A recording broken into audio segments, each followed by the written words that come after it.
Ngeri nggak sih parkirin pesawat? Iya, bener tadi takut ketabrak, takut kelindes.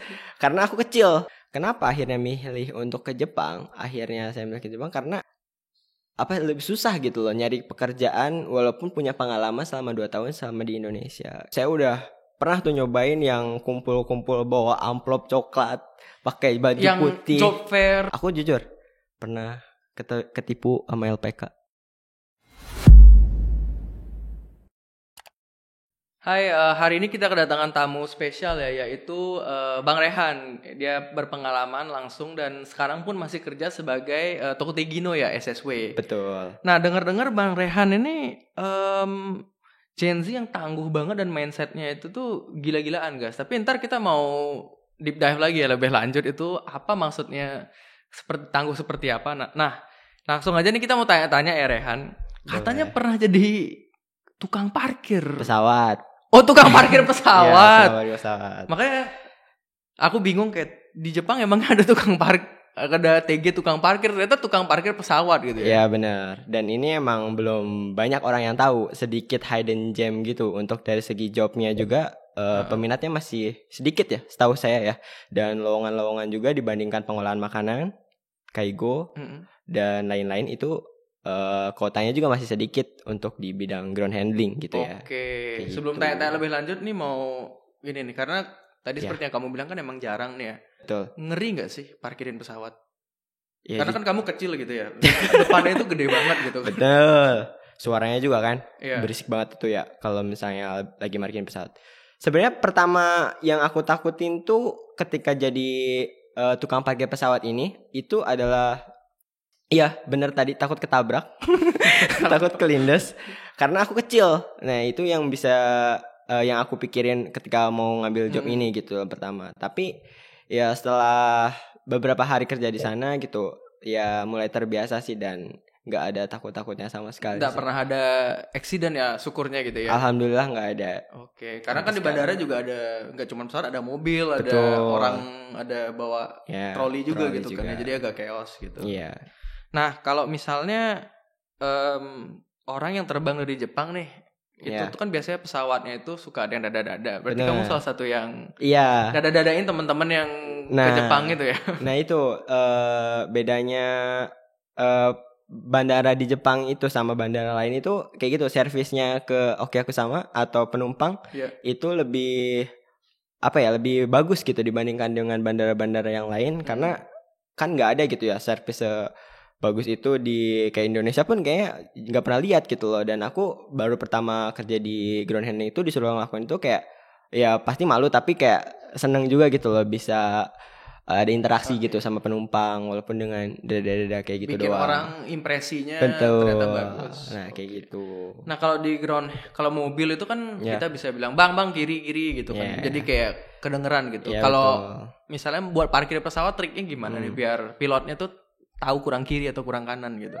Sebenarnya kalau dari POV pilotnya sendiri itu kita ada kelihatan gitu dari POV pilotnya untuk jarak stop sampai berhentinya itu kelihatan berapa meternya lagi kayak gitu. Nah, fungsinya si Marshall ini untuk mengukur si pesawatnya tersebut biar nggak terlalu kanan atau kiri kayak gitu. Jadi kayak ngelurusin kayak gitu. Ada gerakan-gerakan yang dimana emang bertujuan agar pesawatnya itu tidak melenceng. Jadi pakai hand sign. Ya, pakai aba-aba dari tangan kayak gitu Kak. Oh gitu. Kayak gitu. Nah so far itu kan Rehan udah lama di Jepang sebenarnya dan ini mau tanya nih karirnya tuh apa aja, boleh diceritain nggak? Mungkin sebelum jadi parkir pesawat tuh punya karir yang lain gitu. Karirnya sejauh ini di Jepang apa aja? Oh ya boleh. Pertama saya datang ke Jepang itu sebagai Jisuse di Hiroshima, tepatnya di bidang manufacturing, pembuatan jok mobil. Oh pabrik ya? Iya, jadi di situ tuh berat. Itu kan kalau misalnya bikin jok mobil itu ya udah punya pengalaman sebelumnya juga di Indonesia 2 tahun untuk melanjutkan Jisuse. Magang ya? Jisuse, iya magang di pabrik manufacturing di Hiroshima itu. Itu berapa tahun ya? Aku cuma 1 tahun di Hiroshima sebagai Jisuse. Setelah itu Setelah itu nah di situ aku sedikit bimbang gitu ya untuk lanjut atau enggaknya. Nah, jujur aku pun dapat job ground handling itu waktu mau ngambil job ground handling itu tuh bener waktunya tuh mepet banget. Antara bisa ngambil SSW-nya atau pulang gitu loh. Jadi antara dua pilihan itu. Nah, itu tuh disaranin sama pihak TSK aku yang dulu gitu loh. Ini ada job di bidang ground handling nih. Wah, menarik. Tapi kan susah juga kan ngambilnya. Ya udah, if you never try, you never know gitu kan. Nah, makanya coba aku coba dulu lah, terobos aja lah gitu lah, terobos dulu. Nah, alhamdulillahnya karena laki juga kali ya, waktu itu ikut-ikut belajar pun hamin seminggu kalau nggak salah. Untuk tesnya ya? Tes SSW-nya tersebut hamin seminggu aku belajar nggak intens sih, tapi kayak belajar sekedar baca dari materinya SSW tersebut. Ya aku baca-baca seminggu sama teman-teman. Alhamdulillah lolos untuk mendapatkan SSW tersebut. Nah sebelumnya kan nggak cuma SSW, ada juga JFT dan JLPT untuk syarat mendapatkan visa Tokutegino tersebut ya kan. Nah kalau JFT itu aku udah punya sebelum ke Jepang tuh udah punya duluan. Udah ngambil duluan. Ya di Indonesia. Alhamdulillah itu jadi tinggal ngambil SSW-nya aja. Nah untuk lanjut ke visa Tokutegino di bidang ground handling tersebut. Setelah itu berapa lama tuh kerja di bandara? Aku di bandara itu kurang lebih 1,5 tahun ya. 1,5. Sekarang masih di bandara atau udah kerjaan baru nih? Aku udah pindah lagi. Pindah lagi guys. Iya. Sekarang jadi apa ini? Aku as caregiver. Kaigo. Oke, ini pindah kota lagi berarti? Iya, balik lagi ke Hiroshima. Oke, jadi kayak ini gitu. Kerjaannya itu kan banyak ya. Iya, boleh diceritain nggak apa ya? Kenapa kamu memilih kerjaan kok beda-beda? Jadi kayak misalnya ada orang kan mungkin aku Jisuse bidang A mungkin setelah itu mau lanjut ke Tokutegino ya udah bidangnya sama aja gitu. Benar. Untuk saya ya pribadi kenapa ngambil job yang berbeda-beda, emang ngikutin alur situasi kondisi yang ada di sini gitu ya. Dimana waktu itu pun aku kan terpaksa, tadi udah bilang mepet, di waktu yang sangat mepet tersebut pilihannya mau lanjut atau balik gitu. Nah aku memutuskan untuk lanjut karena setahun di Jepang itu masih kurang menurut saya. Nah, masih pengen tinggal di sini. Iya benar, masih pengen nge-explore Jepang. Nah untungnya di situ juga lokernya itu kebetulan di Tokyo. Wah pas banget nih, makanya aku nargetin itu tuh yang ground handling Tokutegino itu. Nah kenapa aku pindah-pindah job kayak gitu?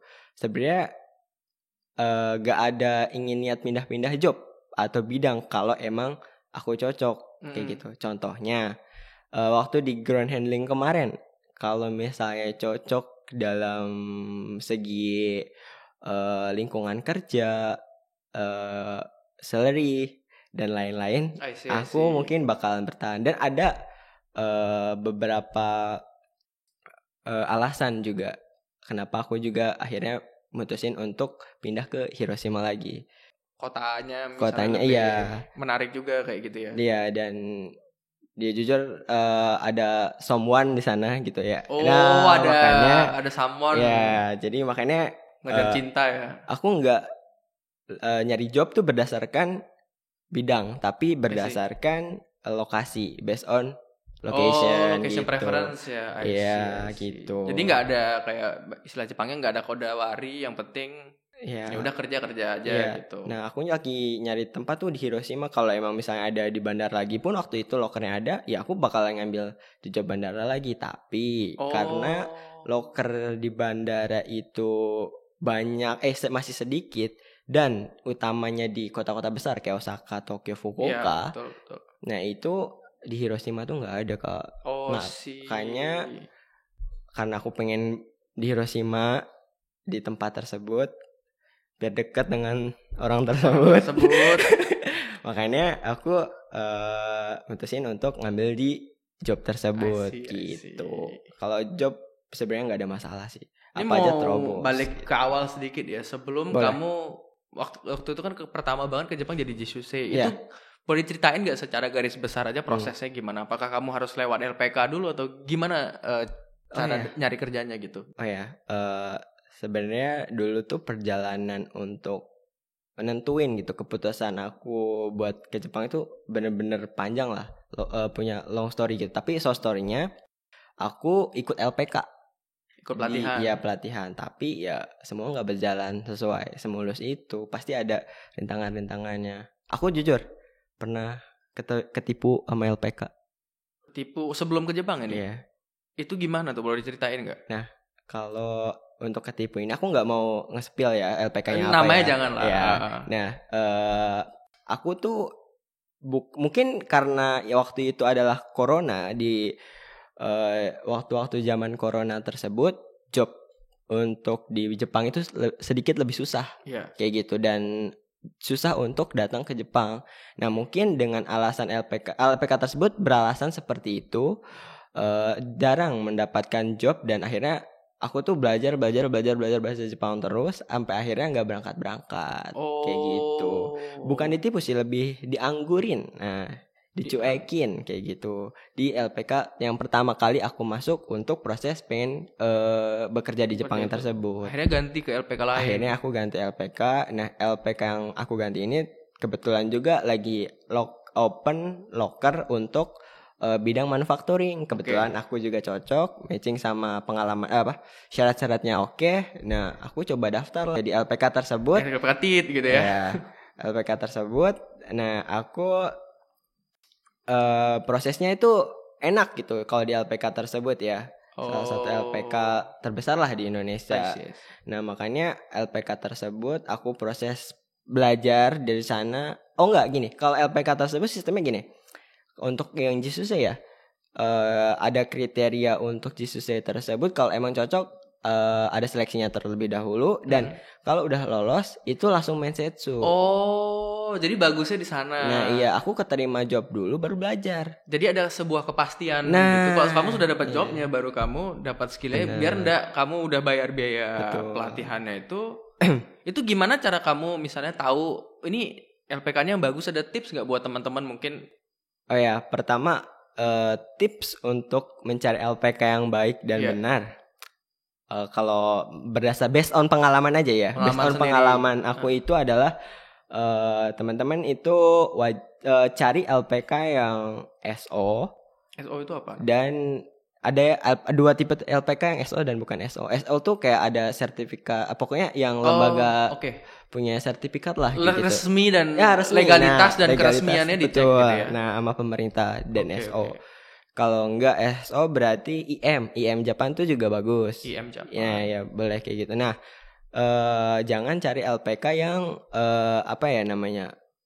tidak berafiliasi. Yang tidak berafiliasi dan tidak punya senpai yang sebelumnya duluan gitu loh. Ibaratin ada review, ada alumni. Ada alumninya, itu lebih baik gitu loh, Kak, dibandingkan dengan yang belum punya alumni. Pasti tanya-tanya dulu ya, Pak, ini LPK-nya misalnya sudah pernah alumni berapa orang, tiap tahun berapa kerjanya di bidang apa aja kayak gitu.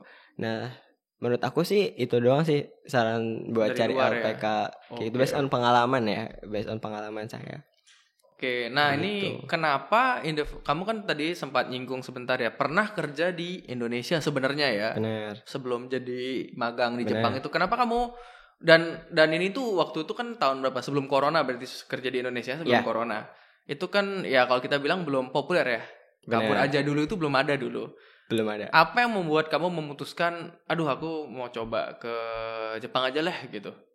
Ya, aku dulu ceritanya tuh lulus SMA ya, di Karawang gitu kan, lulus. Nah, habis itu tuh aku pengen masuk kuliah. Pasti orang SMA tuh maunya ke kuliah kan.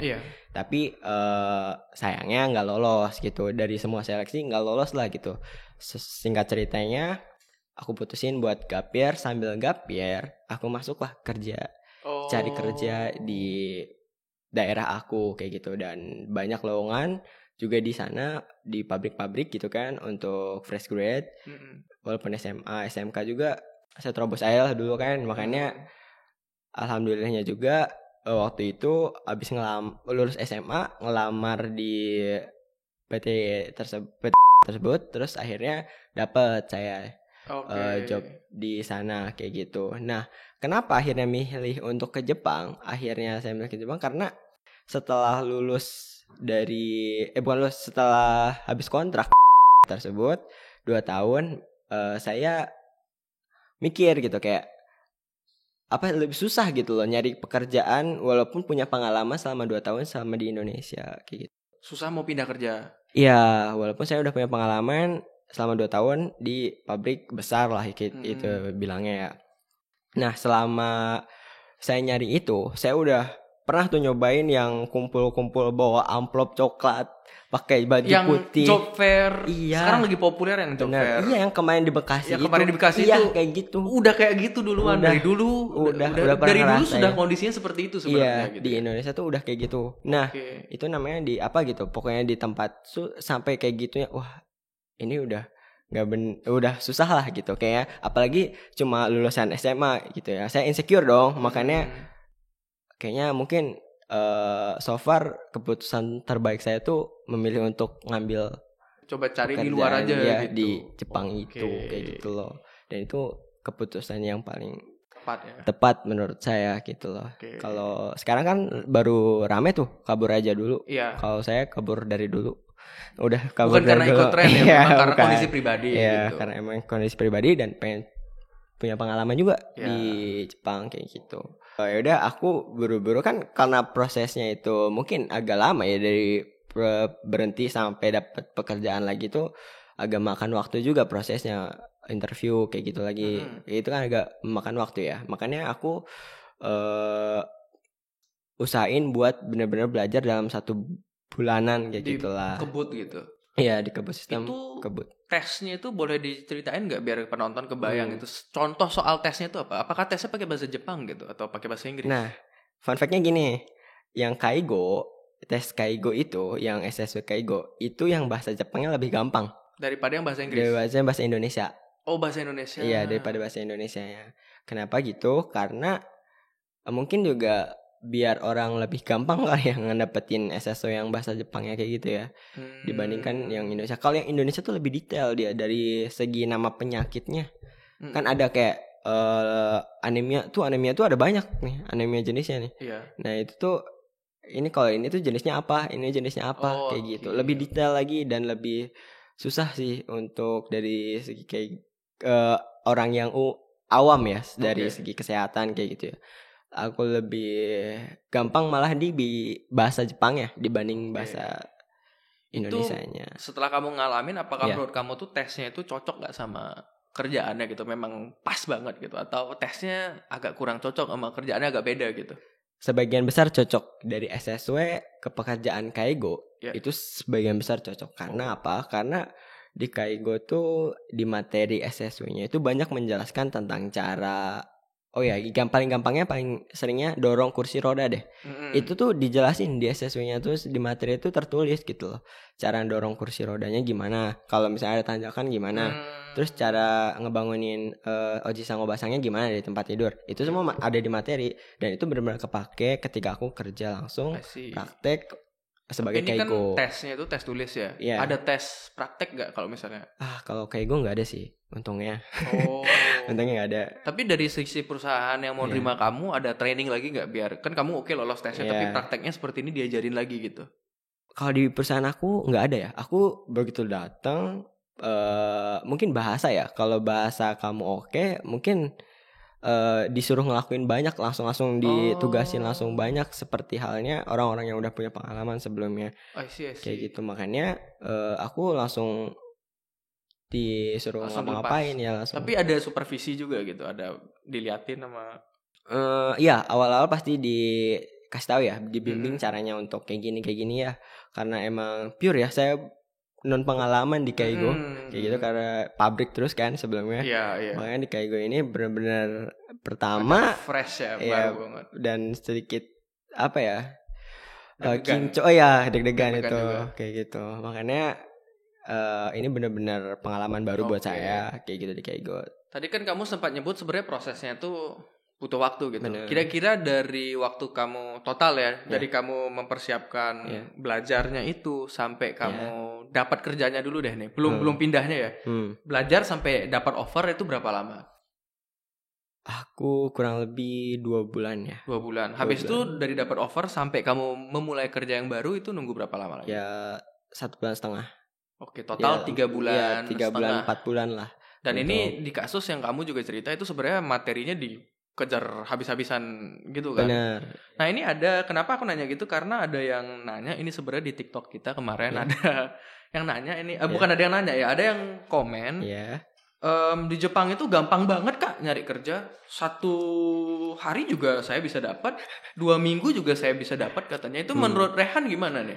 Jujur mungkin kalau dulu iya, tapi kalau sekarang karena banyak studi kasus yang orang-orang Indonesia pada datang kayak sekarang, jujur aku nyari job, maksudnya berdasarkan tempat aja ya gitu ya, jobnya apa aja gitu ya, itu agak susah sih jujur. Aku udah ngelamar 4 kurang lebih di TSK yang berbeda. Itu tuh cuma 1 yang aku berhasil kayak gitu. Nanti penonton bilang kamu yang pilih-pilih itu karena kamu maunya di Hiroshima misalnya gitu, enggak gitu?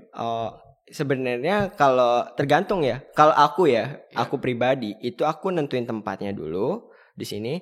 Nah di sana nanti ada banyak loker apa. Nah nanti aku nyari SSO-nya yang cocok di sana kayak gitu. Kalau aku ya. Nah kalau orang-orang tuh biasanya yang penting gajinya sama bidang yang dia suka biasanya kayak gitu loh. Nah itu baik lagi sama orangnya. Dan semakin banyak orang yang minat, pasti lebih susah. Apalagi kayak yang sekarang saingannya lebih, kualitasnya lebih oke juga. Karena yang apa ya, yang sudah tinggal di Jepang dengan TG atau JISUSE yang mau pindah ke TG juga sudah makin banyak gitu kayak gitu. Apalagi yang orang-orang dari Indonesia juga banyak yang lulusan dari sarjana pun karena nggak ada kerjaan di Indonesia, bisa dibilang overqualified. Nah itu dia di Indonesia, makanya banyak orang-orang yang sarjana itu nyari kerjaan di Jepang sebagai TG pun juga pengen dicoba. Makanya saingannya pun lebih susah kalau menurut saya buat tapi sekarang. Apakah lowongannya cukup untuk, maksudnya lebih banyak lowongan atau lebih banyak pelamar kalau dari pengalamanmu? Kalau buat aku sih lebih banyak pelamar sih ya.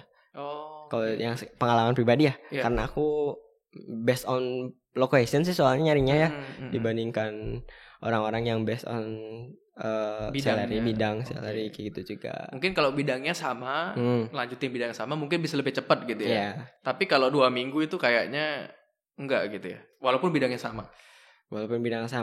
Bisa enggak 2 minggu gitu dapat kerja? Kerjaan yang baru. Bidang yang sama. Menurut aku susah sih Kak. Untuk yang sekarang ya. Untuk tahun-tahun ini ya. Tahun-tahun yang sekarang tuh lebih susah. Dan untuk orang-orang yang pengen kayak gitu juga kan, dari perusahaan juga kan udah lebih susah sekarang untuk ganti pekerjaan, nerima ini orang pindah-pindah nih gitu. Makanya lebih susah nerima orang yang pindah-pindah perusahaan kayaknya ya kalau untuk sekarang kayak gitu. Itu poin mungkin buat teman-teman di Indonesia kan, kalau di Indonesia pindah kerjaan itu agak bisa dibilang lumrah gitu ya. Tapi kalau di Jepang itu misal kamu setahun pindah 3 kali itu bakal dicap buruk gitu ya. Dicap buruk dan lebih susah sih diterima ya. Karena nanti mikirnya juga perusahaan kan pasti pengennya dalam jangka waktu yang lama gitu kan ya. Dengan alasan apa kamu ingin bekerja di sini, untuk seberapa jauh gitu. Seberapa lama kamu pengen bekerja di sini. Apakah memang betul orang ini misalnya pingin punya karir gitu. Hopefully suatu hari bisa ke TG2 misalnya, atau cuman bercanda atau enggak terlalu serius gitu seperti itu. Nah makanya orang-orang yang perusahaan-perusahaan sekarang lebih rinci lagi, lebih detail lagi sih buat cari-cari orang peserta atau TG tersebut kayak karena gitu. Visa TG juga semakin lama semakin ada pengalaman, semakin mature dari sisi visanya juga jadi lebih ketat gitu lah. Iya, lebih ketat lagi. Oke. Gitu sih. Nah, kalau kamu pindah kerja sendiri dengan visa TG itu pakai TSK atau mandiri? Mandiri dalam arti nggak pakai TSK gitu, langsung apply ke perusahaan? Enggak, aku pakai TSK ya. Sebenarnya walaupun kamu nge-apply sendiri ke perusahaannya langsung, itu pada akhirnya kamu tetap butuh TSK. Tetap butuh TSK. Mau gimana pun, karena urusan dokumen dan lain-lain juga pakai TSK. Bisa kamu nge-apply langsung ke perusahaan tersebut. Misalnya perusahaan A nih, kita apply ke sana langsung. Oh, perusahaan ini bagus, perusahaan ini punya record yang bagus dari segi infrastrukturnya dan lain-lain, support juga sama para pegawai, bisa nge-apply langsung. Tapi nanti pada akhirnya juga kamu butuh TSK untuk menjembatani kamu sama perusahaan tersebut gitu loh. Makanya gak bisa kalau bilang mandiri sendiri full tanpa 100% TSK, mandiri itu sebenarnya enggak ya? bisa. Kalau TSK sendiri kamu pernah ada pengalaman sesuatu nggak gitu dengan TSK? Misalnya pengalaman baik atau pengalaman buruk gitu? Salah satu alasan aku keluar dari yang pekerjaan sebelumnya ya karena mungkin aku tidak cocok ya dengan TSK tersebut, yang mana TSK itu apa sih ya sebenarnya? Untuk mengayomi gitu kan ya. Betul. Mengayomi dan bukan melindungi sih, mengayomi dan mensupport kan gitu namanya kan. Peserta-peserta Tokutegino gitu. Karena kan namanya Shien Kikang kan. Shien Kikang. Untuk nge-support gitu kan. Iya, makanya ketika aku di TSK sebelumnya tuh kurang mendapatkan support yang seperti itu dari pihak TSK-nya. Makanya ada sedikit bukan sedikit sih, banyak nggak cocok. Iya, tidak cocokan dengan TSK tersebut, yang dimana kayak tempat tinggal tidak, pokoknya banyak banget lah miskomunikasi dengan TSK tersebut. TSK-nya tuh gagal menurut saya untuk menjembatani antara perusahaan dan si peserta. Sayanya ini gitu loh, dan teman-teman. Bukan saya doang kok, ada yang lain juga begitu. Iya, makanya lebih baik kalau udah nggak cocok untuk apa gitu ya, cari aja TSK yang baru lah. Ada tips nggak nyari TSK yang mungkin, karena maksudnya TG ini kan sebenarnya pemainnya kalau kita bilang banyak ya, karena ada perusahaan, ada pesertanya, ada TSK juga banyak banget gitu kan. Bener. Gimana cara nyari yang bagus? Sebenarnya aku dulu tuh kan emang berdasarkan lokasi ya. Aku nyari TSK yang hongsanya tuh di tempat tersebut yang pengen aku mau. Misalnya di Tokyo nih, cari TSK yang hongsanya tuh headquarternya di Tokyo juga gitu. Nah, itu tuh lebih gampang karena dia yang emang tahu di daerah tersebut gitu lah. Dia menguasai daerah tersebut dan mungkin banyak job-job yang ditawarin di daerah tersebut. Ibaratnya gini, kamu nyari Batagor, tapi kamu nyarinya di Bali gitu loh, nggak bakal nemu gitu. Makanya kamu kalau nyari Batagor ya di Bandung kayak gitu. Jadi biar sejalan lah dengan apa tujuan kamu. Infrastrukturnya juga mereka sudah punya, misalnya apartemennya. Betul, gitu. lebih kenal sama orang tersebut. Nah, makanya salah satu cara aku tuh cari yang job yang kayak gue yang sekarang itu ya itu dengan cari beberapa TSK yang ada di daerah tersebut. Nah, aku coba tanyain satu-satu, ada job ini apa, ada job apa. Aku send semua satu-satu, nge-apply semua. Jadi benar-benar surveinya itu harus ekstensif lah, ngobrol dulu sama TSK-nya. Iya, gitu. Benar-benar. Dan alhamdulillahnya tuh dapat gitu lah TSK yang cocok. I see. Nah, TSK tersebut juga lebih deket sama pesertanya gitu. Dan bahkan ada acara sebulan sekali itu kayak ketemu atau sodang gitu loh. Kayak gitu. Jadi kita bisa konsultasi dalam round 1 bulan sekali. Jadi follow up-nya tuh benar-benar ada gitu. Ada kayak gitu. Nah, itu yang aku butuhin dan yang aku cari sebagai peserta Tokutegino. Kayak gitu, Kak.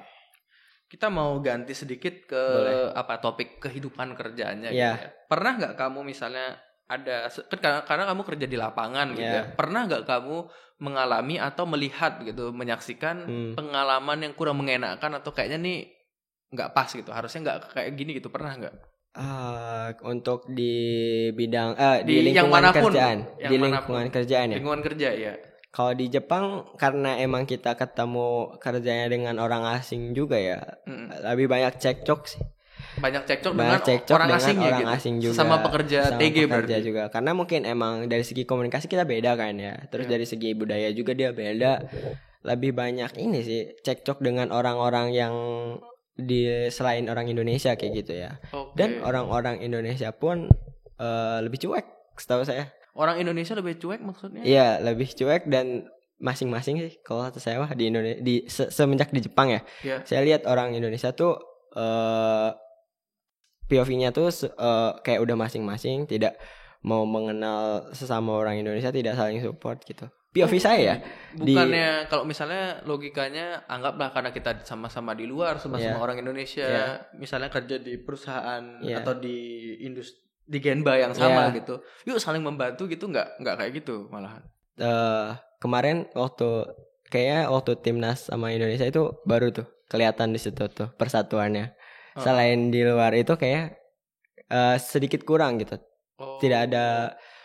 Nggak ada alasan untuk mereka tuh untuk bantu kayak gitu, untuk nanya lebih, karena mungkin di Tokyo kan kota besar. Iya. Orang dengan ego masing-masing datang ke Tokyo punya kehidupan masing-masing. Ada punya kehidupan masing-masing dan ya berusaha cuek gitu lah. Bukan cuek, lebih ke sendiri-sendiri gitu loh. Mungkin di kehidupan masing-masing juga udah pusing sendiri. Nah, nggak mau ngurusin orang lain juga. Padahal kan sekedar sapa pun juga dihargai gitu loh ya. Sekedar sapa menyapa gitu ya. Oke, tapi sekarang pernah punya pengalaman waktu nyapa orang, apa sih sok kenal, pernah digituin. Jadi kayak ya lebih baik semenjak dari situ nggak usah nyapa duluan lah. Diam aja lah gitu. Aja. Tapi sebenarnya itu juga nggak bagus sih sebenarnya. Dan dimana kita tuh kan Indonesia ya, harusnya kan sama-sama orang Indonesia di negeri orang, harusnya bisa saling support kayak gitu. Jadi nggak kenal gitu ya. Iya, berbanding terbalik. Makanya kalau bisa sama orang Indonesia ya at least gitulah. Nyapa gitu. Kenal siapa lah. Iya, kayak gitu. Kalau sesama orang Jepangnya gimana? Atau kemarin tuh aku sempat lihat ada yang viral nih di Instagram kalau nggak salah gitu, orang Indonesia dibully gitu sama rekan kerjanya gitu. Kalau sampai pernah lihat nggak itu? Pernah viral kan ya di Jepang gitu kan ya. Viral banget itu, yang sampai dibully, dipukul-pukul sampai itu kamu pernah nggak itu? Kalau alhamdulillah so far nggak pernah sih, karena untuk memukul tuh kayak udah kelewatan sih.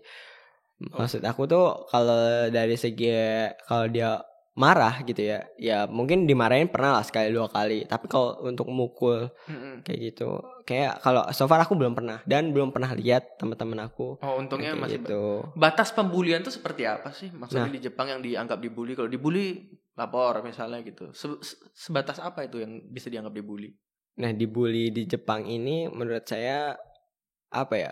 Sebatas apa kamu dibully, berarti kalau misalnya kamu kan kalau Indonesia tuh sensitif ya kepala tuh ya. Sementara orang Jepang kan kalau bercanda kan asal toyor aja gitu ya. Makanya itu juga kita harus menyesuaikan juga sama budaya sini gitu loh. Jadi kalau di Indonesia emang kepala tuh karena sensitif, makanya kita kasih tahu tuh ke orang-orang Jepang yang kalau bisa bercanda gitu.